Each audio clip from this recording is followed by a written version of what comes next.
What's going on YouTube? This is Ipsec, and today we'll be doing facts from HackTheBox, which my favorite thing about this box is every time I mention experienced pen testers just get spidey senses about what a web app may be vulnerable to based upon seeing the tech stack. One example I always point back to is if I see a Rails app, I'm going to test for mass assignment vulnerabilities because Rails has something called scaffolding, which is a very nice feature, but if you make mistakes, it does lead to mass assignment vulnerabilities.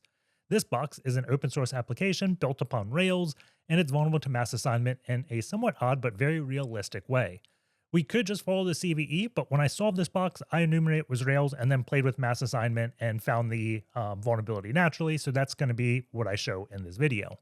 This leads up to getting admin on the web app, which provides AWS access keys, lets us download an SSH key from a S3 bucket, and then root is a GTFOBin, from a program commonly used with Puppet. So with all that being said, let's just jump in. As always, we're going to start off with an nmap, so -sc for default scripts, sv enumerate versions, -- reason, which will give us things like the TTL, OA output all formats, put in the nmap directory and call it facts, and then the IP address of 10.129.10.19. This can take some time to run, so I've already ran it. Looking at the results, we have just two ports open, the first one being SSH on port 22, and we can see it is a Ubuntu server. We also have HTTP on port 80. Its banner tells us it's Nginx, also running on Ubuntu, and it's directing us over to facts.htb. So I'm going to go ahead and add this to my host file. So sudo v etc host, and then we can do 10.129.10.19, put facts.htb, and let's just go take a look at the web page, right? So I'm going to go to HTTP, facts.htb, and I think Burp Suite, okay, it's not intercepting. We get a page. So we see some company info. We have facts.htb reviews. If I click start exploring, it just looks like we have random facts. We have some comments. We have a search field. So let's just search for Anne, and we get a page. So we do have a way to go into the database. We could test for like SQL injection by doing a single quote. Then we can try that. We could try a double quote. And what we're trying to do is just get it to give us the same result as it did before. And it doesn't really work. So let's go back and do a little bit of recon. If I look at my Wappalizer, we can see it just detects generic things. So nothing really here. If I look at the page source, there is one thing that stands out to me. We see a theme and then Camaleon. I think that's spelt wrong. I don't know exactly how to pronounce that. So camel, Eon, first. And I'm just going to do like GitHub real quick. And we're going to see what this theme goes to. So it looks like probably going to be the Camaleon CMS. So this is just kind of like to start things off. We can kind of enumerate the CVS or CMS, content management system. It is saying it is Rails. I'm just saying that because I see Ruby, and whenever you have like a Ruby website, chances are it's going to be Rails. I don't know if I've ever seen anything else other than Rails on that. Let's see. That's all GitHub traffic. Let's just get a regular request. What are we sending to the server?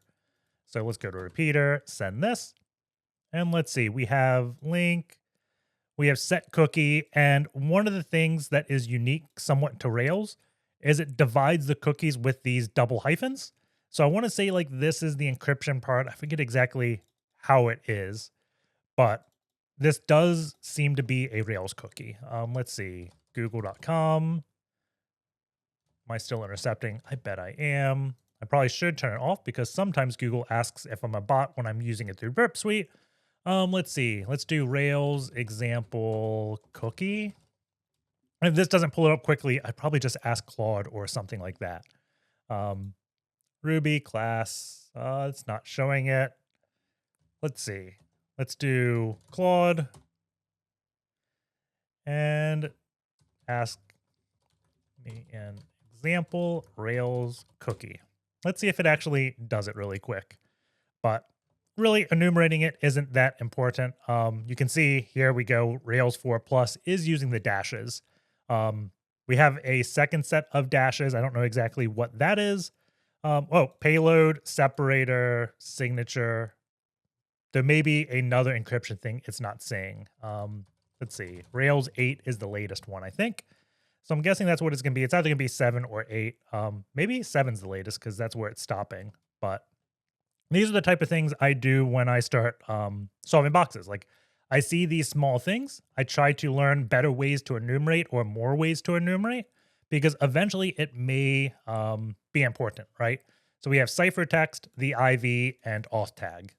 It kind of moved off the bat, but you can see kind of how it works. So this is definitely going to be a Rails cookie. I don't know if that's beneficial, but these are the types of things and how I'm kind of using Claude nowadays of doing this. So what do we have? We could run GoBuster. So I could either do like a virtual host enumeration or directory enumeration. I'm going to do directory, and we can say -u http facts.htb word list opsec list discovery web content raft small words.txt. And we'll see if this comes back with anything. Right off the bat, we have admin. So let's just go and take a look at admin. Am I intercepting? I am not. So we have a please log in. We have forgot your password and create an account. What I'm doing real quick for forgot password, I just want to see if we can kind of enumerate if accounts exist. So if I do admin@facts.htb, no such found email address. So maybe we have some way to enumerate emails. I don't know if it would say like an email has been sent. Let's see. Let's go back to admin login real quick. Let's just do ipsec password. This isn't going to exist yet, but again, like I've shown it in a few videos, I always like kind of showing ways to do various enumeration. I'm guessing it's vulnerable. I'm not positive. Most web apps are by default. So my user, 1300 milliseconds. I'm going to send it a few times just to make sure it stays around there. That looks fine. The main thing I'm looking for when I send it multiple times is it could have like some cross-site request forgery check that blocks me from sending the same payload twice in a row. But I'm going to send, now my username is admin. So we see it's between 1100 and 1300. Now 2000 milliseconds. 2000 milliseconds. Around 2000 milliseconds. IPsec. And we have 1300. So you know admin is a valid username. Generally, like if I was writing a script, I'd say anything more than, let's say, 1700 milliseconds, probably going to be a valid user. So just some enumeration I like doing, but we could potentially create an account. So let's turn our intercept back off. And I'm just going to create account, ipsec root at ipsec.rocks. Authentication, let's do ipsec, password, SN489. And I'm going to turn Burp Suite back on because I want to look at this request. The one thing I always test for in Rails is some type of mass assignment vulnerability. So we have first name, last name, email, username, password.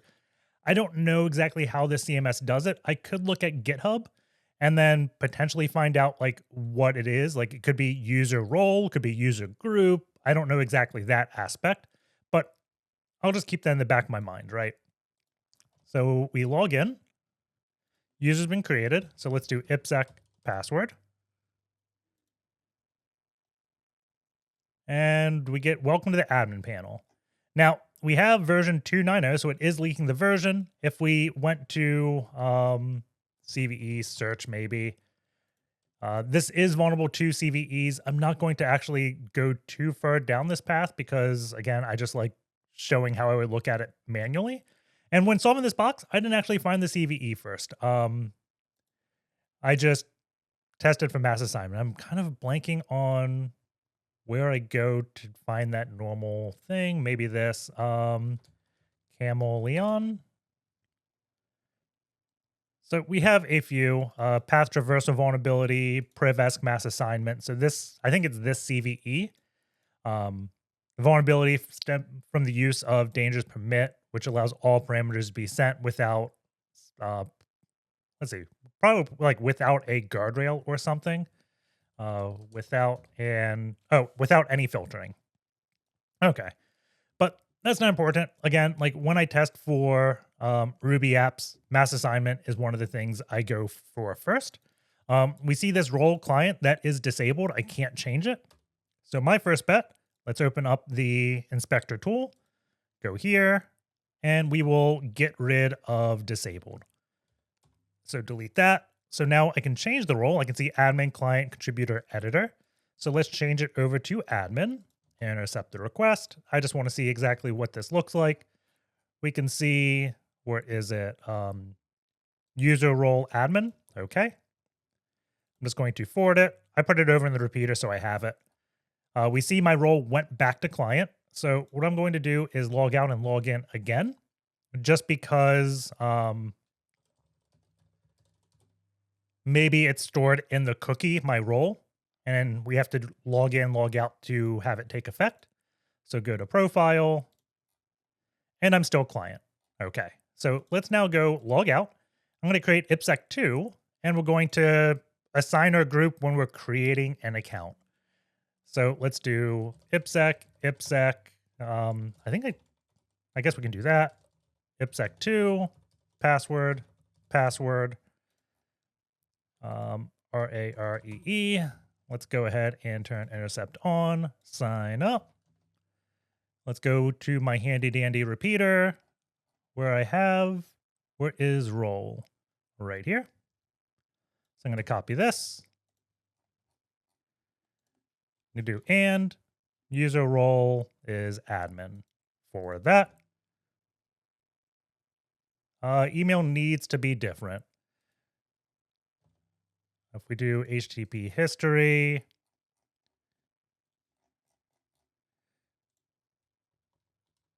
admin register. What if I just send this to repeater? Where is my email? root2@ipsec.rocks. Send. I think that let me log in. So let's just go ahead and go admin to login. Intercept is off. IPsec2, password. We have to go to profile.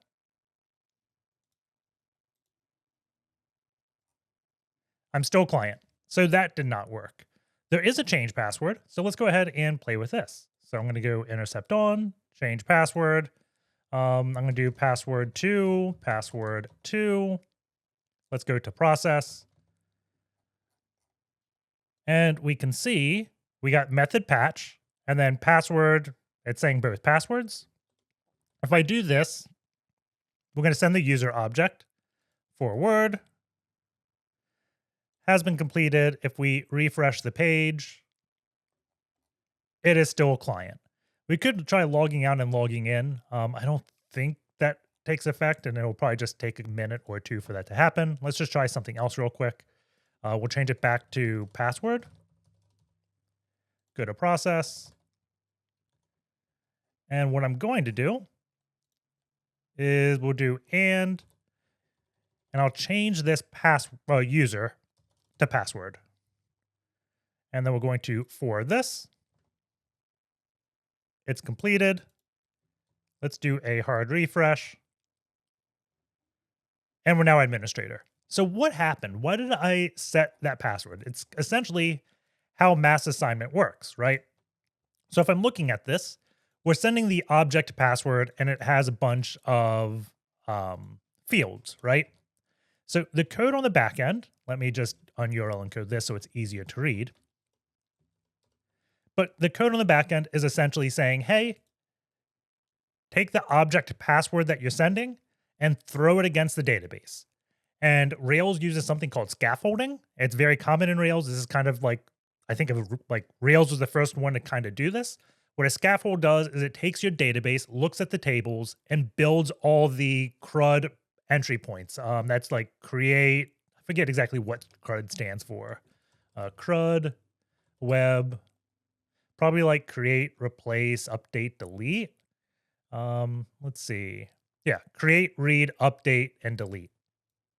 So these are just a bunch of API endpoints. And what Rails does is it says, okay, I'm going to map these objects to CRUD things and automatically apply them, right? So when I'm in this password object, the password is really select star from user. So password is really users because it's the same entry. So me putting password role, you wouldn't think it knows Like it can set a user role from password, but it can because this is part of the same row and the whole like scaffolding just magically did it. So why didn't it work on register or update user? Well, they probably put the role when it's mixed with user as a protected object, so you can't set it. So they did the protection correctly on user, but they didn't realize they had to do the protection correctly on password too. So that's essentially how the vulnerability comes about, I believe. Hopefully that kind of makes sense. But let's go ahead and keep playing with this. Going over to settings, we do have like general site. So let's just see what all is here. So configuration, nothing there. Custom configurations, not too much. If we go to dashboard, welcome to the admin panel, media. These are pictures, appearance, plugins. Let's see, we have the contact form, attack. I have no idea what this is. So maybe this is remnants from testing? I don't know exactly what attack is. So that's interesting. Like they're probably uploading a malicious Camaleon plugin here. Don't know exactly. See, is there anything else? I wanted to say there should be. If we go back to profile, let's check out settings again. File system. Okay. So in the file system settings of this, we have an AWS S3 access key, the secret key, bucket name, region, and then the S3 bucket endpoint. And it's pointed to 54321. So let's just go ahead and take a look at this. So I'm going to do nc-zv facts.htb. But this, it is open. So if I curl this, I could probably access in my browser. We get like an access denied message. Forgetting exactly how to do just a options request in curl. I think it's -I. There we go. We get a bad request. But this appears to be a AWS S3 bucket. So what I want to do is install the AWS CLI because I don't think I have it. Do I? Maybe I do. If you don't have it, you can probably do like UV tool install AWS CLI. That I think installs it. It looks like it is. There we go. So that also installs it. What we want to do is a AWS configure, then a profile. I'm just going to call it the box name. This does not matter. But we have to give it the access key, then the secret key.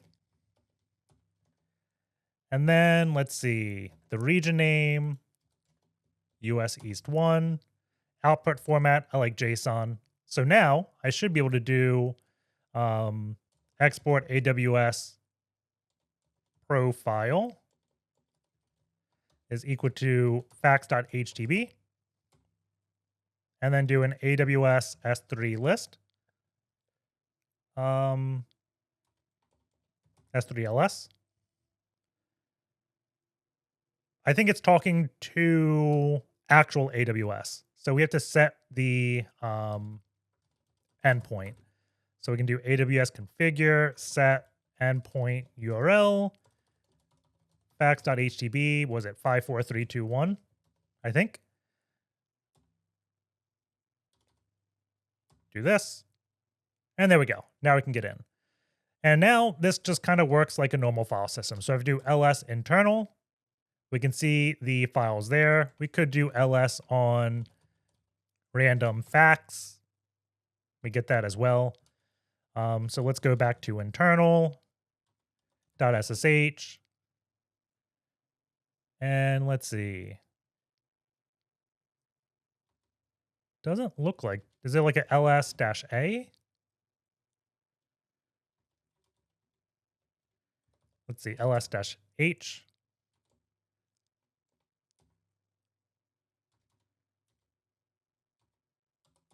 Maybe a trailing slash. Okay, that's weird.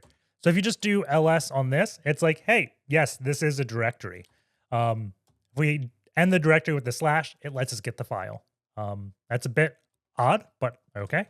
AWS S3 CP. Then we tell it S3 internal SSH, give it this key. And then I'm going to copy it as that key. So if we do a V on it, we can see the private key. So we don't know exactly what user this goes to. So what I'm going to do is cat this file. We'll do a grep-v on anything that starts with a few dashes. And then we can say base64-d, xxd it. I thought it would have the username at the end. Strings.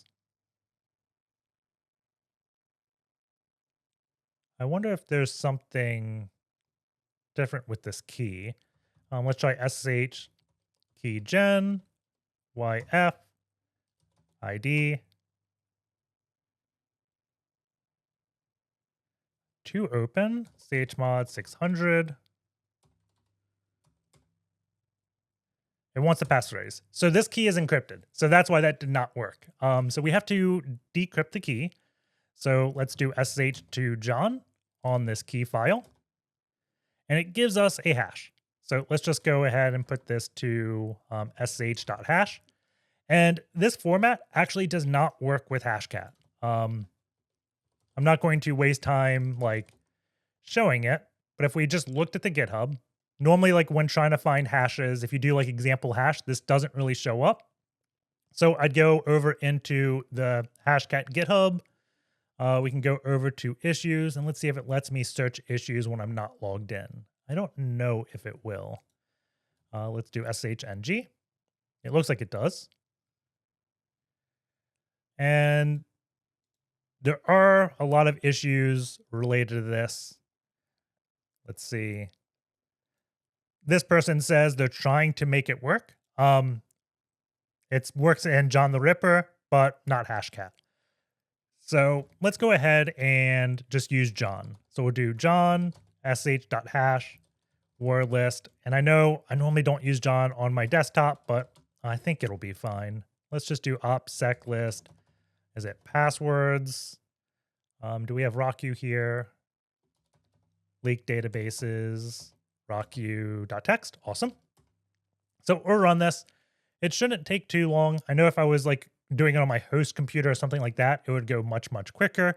The whole reason I'm not really worried about doing it on my Kraken is I don't think John supports GPUs, so it's still just using CPU. If I did on my host, obviously it probably goes quicker because I don't give that many cores to a VM, so it can't crack all that quickly, but it should still go within a minute, I would say, hopefully. If this doesn't work, then we'll just switch over and go in the Kraken. Let's see. Can I do this while it's going? What is going to be faster? And I wonder, I'm guessing John auto detects that that's the file name. Let's see. Kraken. Do I have John? I don't know what, like, I have like 4 copies of John running on this box. So that's one of the reasons I'm hesitant doing here, but we'll see. Do I just, we'll try this. SSH John, opt, word list, rocku. I'm already, we don't even have an INI. So we don't have to do that because it cracked. The password is Dragon Balls. So let's do that SSH keygen, Dragon Balls, and we can see it's trivia at facts.htb. If we had decrypted the key and then did that base64 decode, looked at strings, you'd see this at the very end of the private key. But let's just go sh-i, that key, trivia at facts.htb. Yes, Dragon Balls. And we get in. Awesome. Normally, my first step will be dumping the database, but I also like checking just sudo rules. If I do sudo-l, we can see we may run the factor binary as trivia. So let's just go ahead and see what this binary is. So if we do sudo user bin factor, maybe we have to add a help. It's giving me a bunch of facts. And seeing this output reminds me, this is Puppet, because for my sysadmin days, I've used Puppet to manage systems. They call like checks facts. Like these are the facts of the machine. It's an Ubuntu machine. Like this is the BIOS fact that has all these facts in it. But it's just used for like system inventory, right? I think there's like a dash help. Let's see. Factor, whatever. So if we do some Googling around, oh, there's the -p, the Puppet flag. But let's just go to GTFOBins. And let's see. Factor, there is a GTFObin for it. Let's check sudo. Factor. Let's see, click this. There we go. File write. So it runs the first RB and this. Is it just me or did like this become harder to read? Sudo. So it gives us the custom dir and it says it will execute the first Ruby file in this path to directory. So what I'm going to do is click shell and I just want this. So let's go ahead and say make dir dev shm. I'm going to call it facts. If we don't typo. And I'm going to call it pwn.rb. I'm going to put my shell in it. And we can do the sudo command again. It was what? Output dir. And we'll do dev shm facts. Oh, no, it was custom dir, right? What is it? If we go back, custom dir. We just run this, we get a shell. Awesome. And that is pretty much the box. If you want to know exactly what this whole fact is, we didn't really exploit it, I guess, the correct way, because we're just abusing the fact that factor will load Ruby files from this. If you want to know how it actually works, let's say factor custom fact. Let's see this. We should have a way to generate a custom fact near the top of this. Let's see, factor add. Here we go. Here's the example. Let's copy this. V, pwn. So what it wants us to do is this. So we have factor add, and then it says custom fact name, do, and it's executing hostname here. So let's try this again now.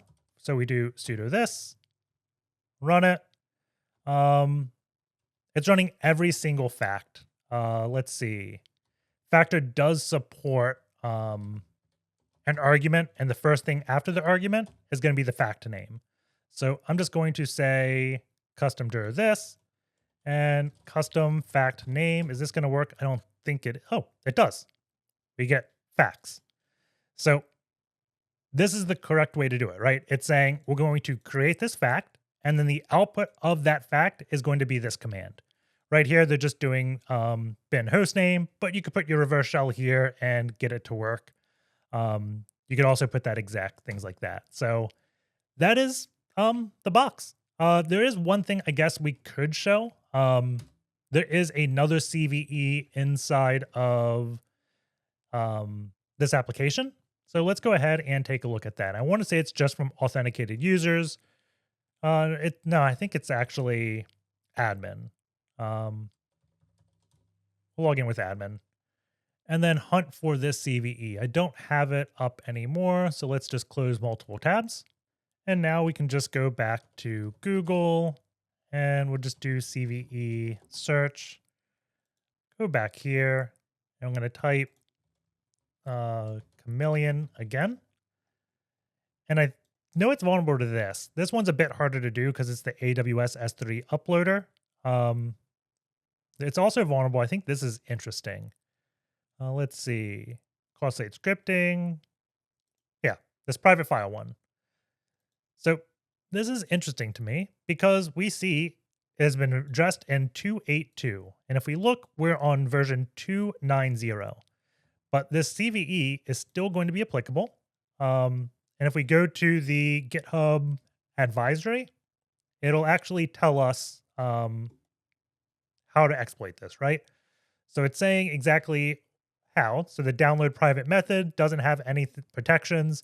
And it says go to admin media download private file and lets us download etc passwd. So let's go ahead and we'll set a intercept on. Don't want to intercept that. Let's see here, burp, intercept, refresh, go. And all we want to do is change the URL. I'm just going to get this and boom, we got passwd. If we look at the users, we could see William and trivia exist. So we could try like home trivia, then user.text. Something went wrong. Home William was the other user. We got the file there. And then you could also do .ssh, authorize keys. Let's see, home William, was it ID? What is that key file name? ed25519? Is that it?